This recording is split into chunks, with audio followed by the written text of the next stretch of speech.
another round of questions. Let me begin by expressing my concern about the Army Corps of Engineers and its capabilities as providing engineering services, planning and design for military installations.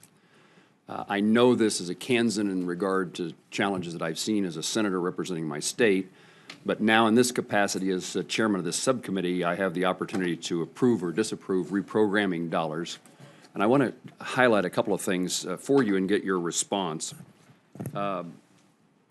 This year's request includes a $251 million for the replacement hospital at Fort Bliss, a project that will end up costing well over $1 billion before it's complete. Earlier this year, the department sought a reprogramming of $74 million to cover cost overruns resulting from, quote, design errors, design omissions, and settlement of contractor requests for equitable adjustments. What I've seen in Kansas related to similar mismanagement of a hospital project at Fort Riley, in this case, the Corps and the contractor reached a settlement of $22 million. Again, the contractor being paid $22 million to settle, and I quote, design deficiencies and associated impacts and delays. These cases raise questions to me about the ability of the Army Corps to effectively manage major construction projects. Maybe the place to start with you is, Mr. Secretary, how common is this? Do you share any of my concerns in regard to the Corps? Could you, or perhaps it's the Army, provide me with a complete list of projects that resulted in a settlement, including the cost of those settlements related to those kinds of issues? Thank you for that question, sir. I can provide a list, and I will do that for the record. I think any cost overrun is of concern. The construction world, as you know, I'm sure better than me, is complex, and hospital construction in particular is complex. And so I guess I know in this case that there was some difficulty. General Bingham will talk about it perhaps in a little bit more detail, but I know though that the Corps has put a fair amount of attention on this and should be up here, and we'd like to get them on your calendar to brief you in particular. I would expect us, this subcommittee, pursuing this topic further, and I'd be delighted to have the Corps have a conversation. I guess let me ask you before I move on, Mr. Secretary, is there a recognition that there is a problem in this regard?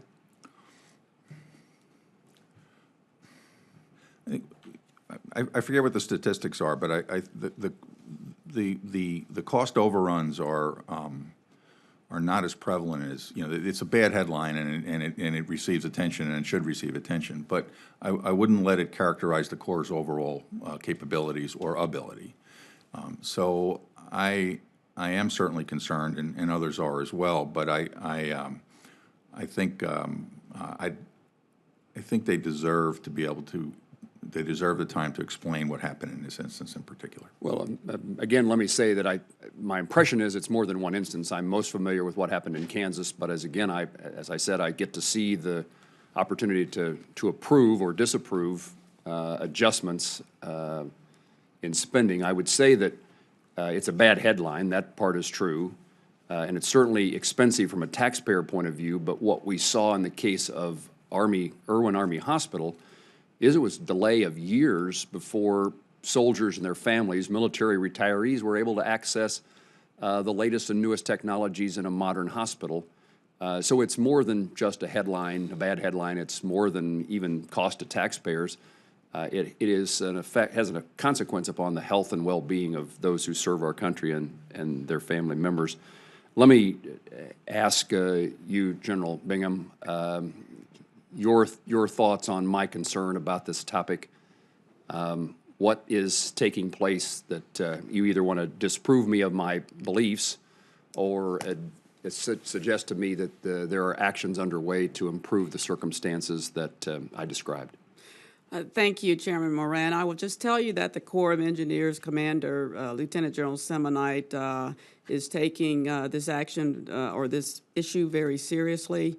We have processes in place where we go about looking at these cost overruns as you describe them, and certainly we are concerned. I can't talk about the hospitals because those aren't in my specific portfolio, but I can say that on average, we have more situations where we come in underfunded than we do over as it relates to cost. Currently, about 65% of those projects are coming in under cost, and about 32% are coming in over cost. And so what we sincerely appreciate is your support for allowing us to be able to retain the bid savings so that we are able to accommodate the cost overruns.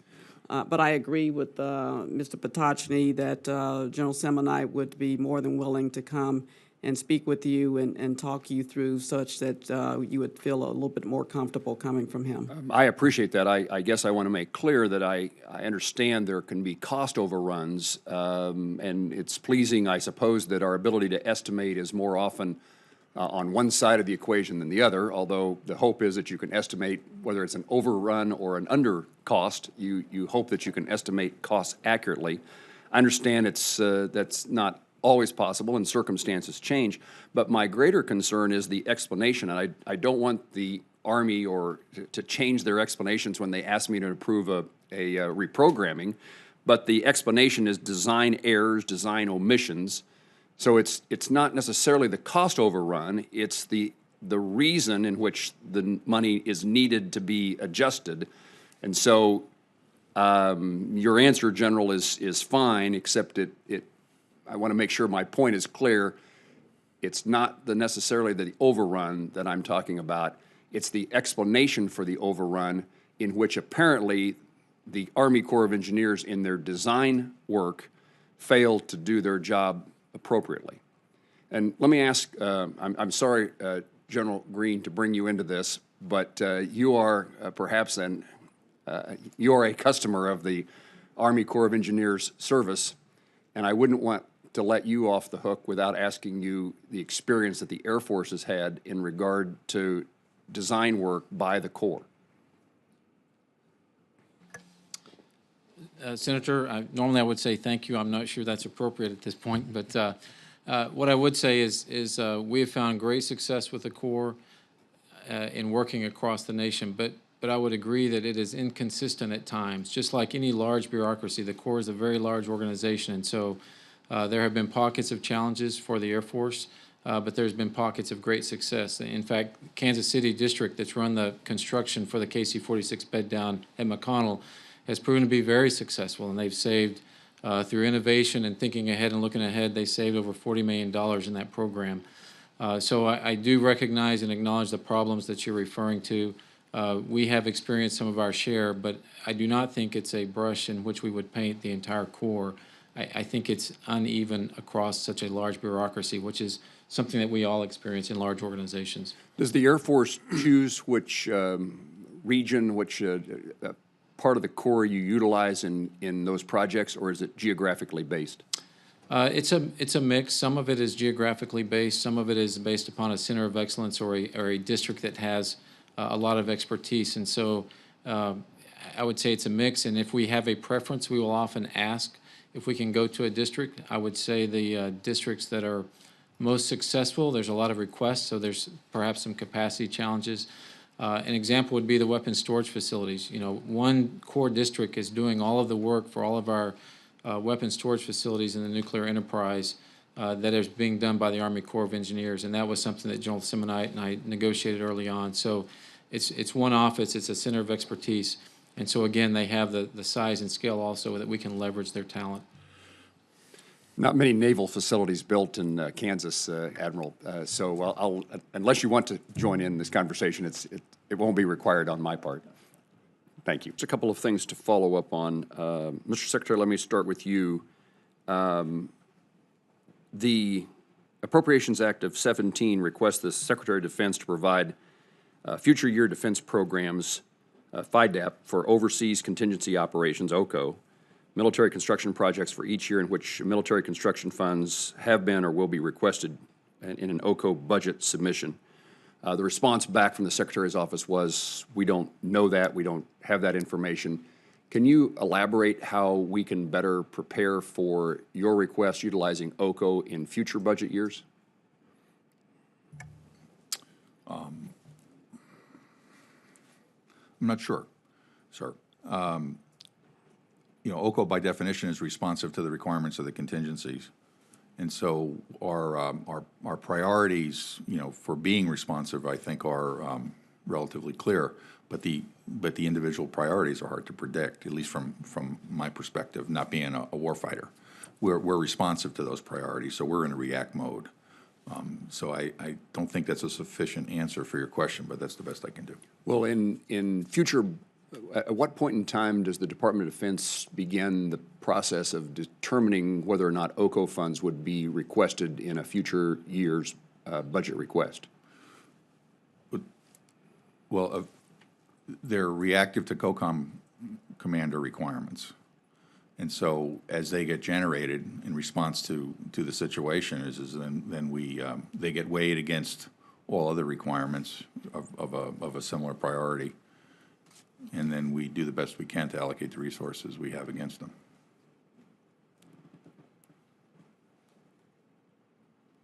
Would there be any planning and design money for future OCO so that its use is known early on? I do think is there some? There was. Yeah, this year, there was some planning and design. And I think that's prudent, although it hasn't been done in the past. And does that mean that planning money using OCO funds, the project would be funded with OCO funds? I think so, yes, Okay. sir. Let me talk a moment about sequestration, or let me give you all the opportunity to talk about sequestration. Again, Mr. Secretary, perhaps this is a place for you to speak for the branches, but sequestration will occur if no agreement is reached congressionally about spending caps. What does that mean for certainly what we're talking about today, but for our military and general's facilities? Sir, it hurts us significantly. As I said in my opening statement, is that we do accept risk in facilities, but the dynamic that we've experienced recently has placed us so far behind that it is impacting our readiness in particular. And so if more sequestration, if you will, were to occur, it just puts us that much farther behind. It's just intolerable. Is there a way that you quantify the risk that you're taking with this budget request, probabilities of challenges in facilities, or is when you say that, I think your testimony, or at least some of the testimony has been that we're taking risk with our budget request. Is there a way to quantify what that risk is? I'll defer to the services for individual examples, but what we're saying is what's the probability of a roof failing?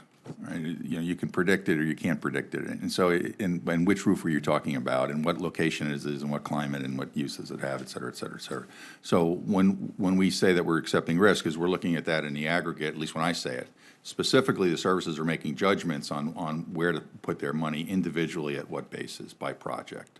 And so they're sometimes doing worse first, but also they're throwing money at those critical facilities that are most critical, that need investment. And hospitals, for instance, are a good example where you tolerate less. You can't tolerate less quality. So that's how we do it. We don't have a number of it's 26% or something like that overall. Before we go to the branches, let me say that I always ask the witnesses if they have anything they'd like to add before I conclude the hearing, and I will do that on this topic of sequestration or OCO spending or a level of risk. But anything else that you want to say before I do that, I want to direct a question to General Bingham, and that's about Sunflower, Army ammunition plant, a former Army ammunition plant in Kansas. In 2016, I hosted the Army Assistant Secretary for Installations, Secretary Hammack, to that facility. And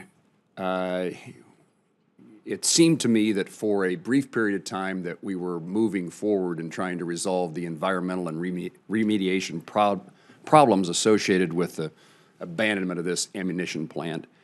But it also now seems to me that progress is slowed to a crawl.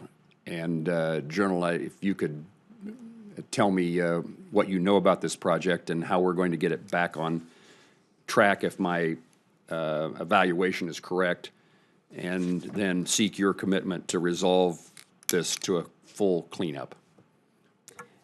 Thank you, Chairman Moran. I appreciate the question. We feel that we are on track with the Sunflower former ammo plant.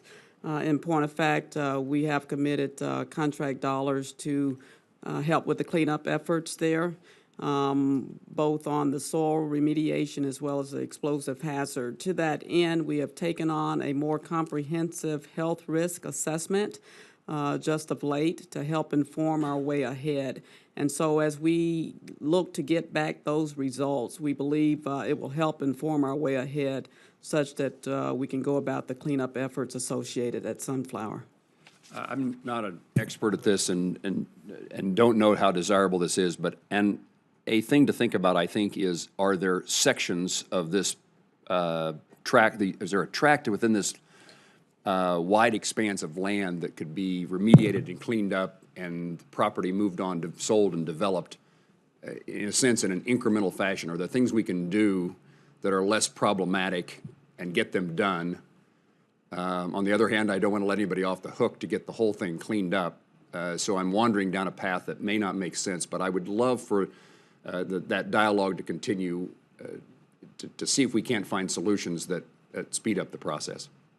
I understand, Chairman, where you're going with that, and so we'll look to where we can mitigate incrementally to help expedite that action, and we can come back to you and your staff to give you an update over the coming weeks or month. I was, I may have missed this, and you probably said it, but I think I got your commitment to see that we get to a full cleanup. We are committed to that end. Thank you, ma'am. Let me now ask if any of you have anything you want to make sure the committee knows, questions that we didn't ask that you wish you could respond to. I can't take away any questions that were asked, but if you'd like to augment your responses, we'd be willing to have that occur. Thank you, Mr. Chairman. You asked about sequestration and how we define risk. An example would be about a year ago. So there's several examples in the Air Force, but certainly when we talk about risk, we're saying we don't have the money to fix a problem that we believe we need to fix today. That's how we define risk. An example would be a storm drainage project at Andrews Air Force Base. It was not able to be funded for several years. We knew it was a requirement. And until that storm drain that ran underneath the runway at Andrews failed and we were no longer able to use that runway for launching and recovering aircraft, it was unfunded. So that was a risk. The good news is Andrews has 2 runways.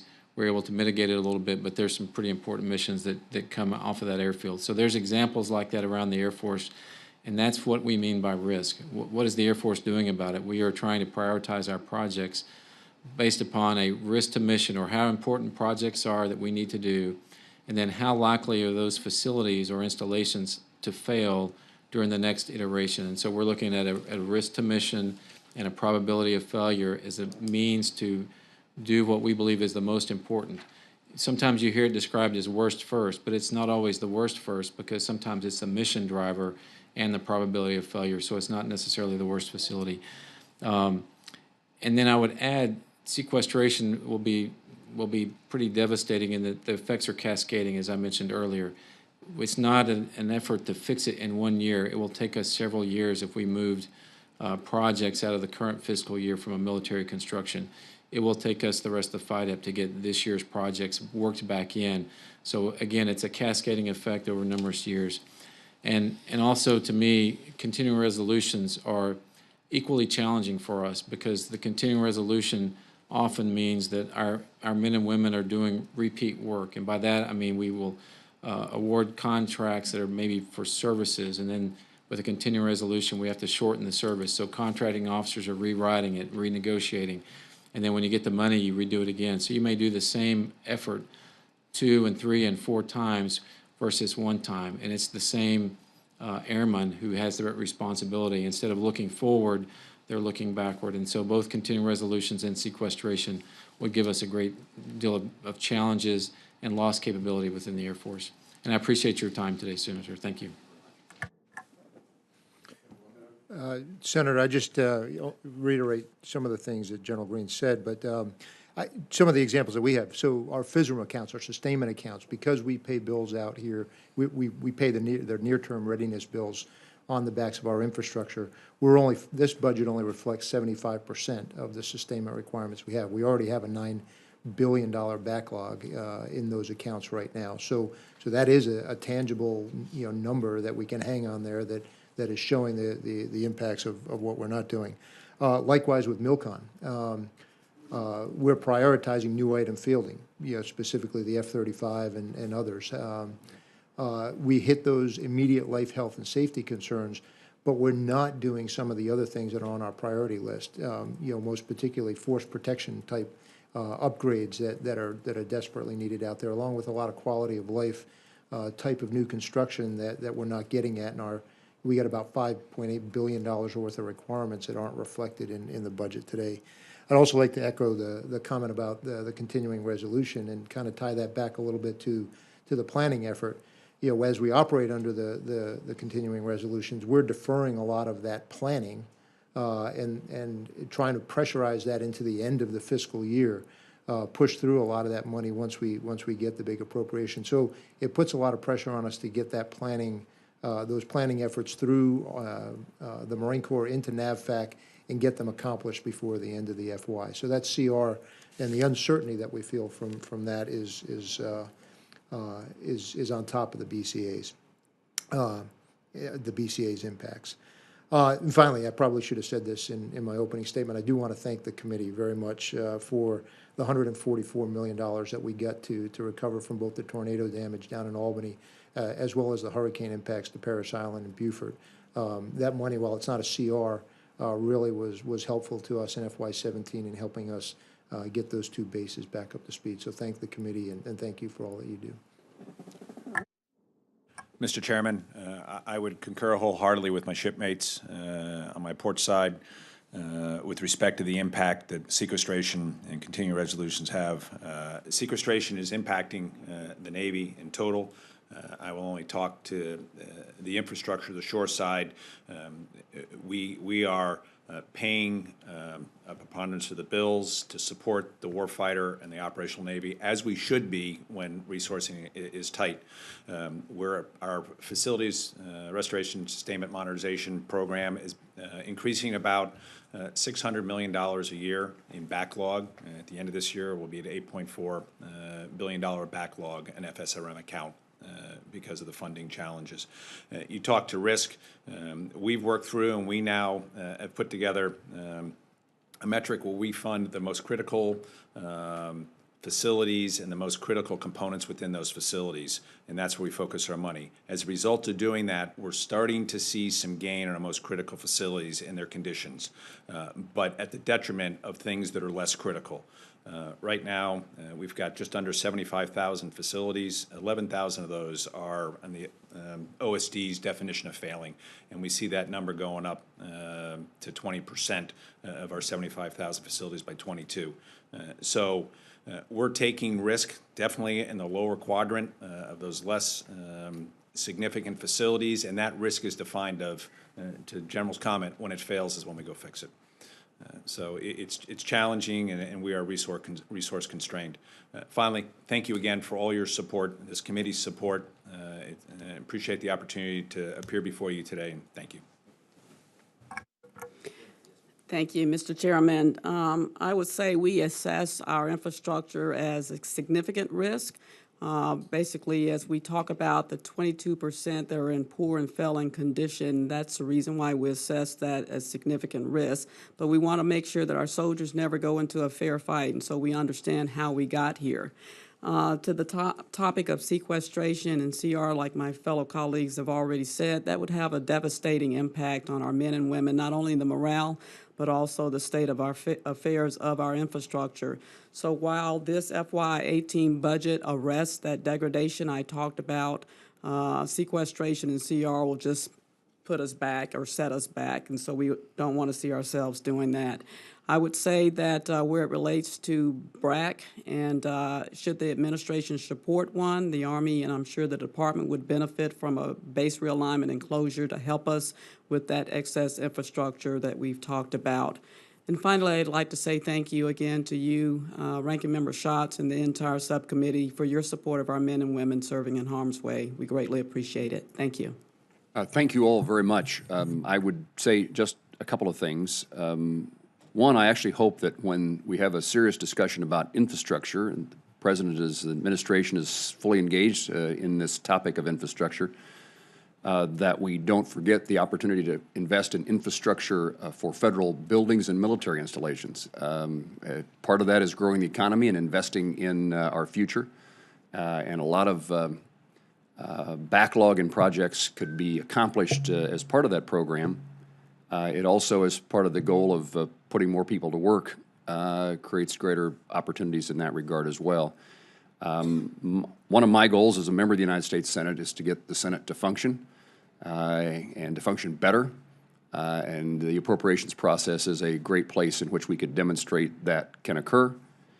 I'm having constant conversations with Republican and Democrat leaders in the Senate to make sure that negotiations are pursued in regard to a budget number. That, if we can accomplish and have agreement both bicamerally and bipartisan, and with bipartisanship and with the executive branch, we can avoid what you all described as a seriously damaging circumstance, either sequestration or a continuing resolution because we can't reach an agreement. Continuing resolutions are poor government. They suggest that every spending item has the same or equal priority with each other. And it also reduces the chance that we have to deal with agencies and departments and to have our views known on behalf of the American people about how money should be prioritized in its spending. So we're your allies in every way that I know how to make certain that sequestration and a continuing resolution does not occur. And again, Senator Schatz indicated on this D-Day, we express our gratitude to all those who served our country in the past and all of you who serve our nation today. Senator Schatz, anything? Very good. I appreciate your cooperation in regard to the hearing today, and I want to thank, again, our witnesses for being here. Thank you for your kind comments. This, I think, has been a productive, I meant from my perspective, it has been a productive session, and I look forward to continuing to work closely with you to improve the quality of life. I think that's another point that you well made, particularly here in these concluding remarks, is we think of infrastructure as buildings, and in so many instances, those buildings are a way of life, a quality of life, well-being for those men and women who serve our nation. It's more than just a facility. I know in our case at Fort Riley, the ability to have quality schools and adequate health care, good housing is a significant component of why men and women are able to follow their urge to serve their country and have the ability to have some sense that their families are well cared for as they do so. For members of the subcommittee, any questions for the record should be turned into the subcommittee staff no later than Tuesday, June the 13th. And with that, our hearing is adjourned.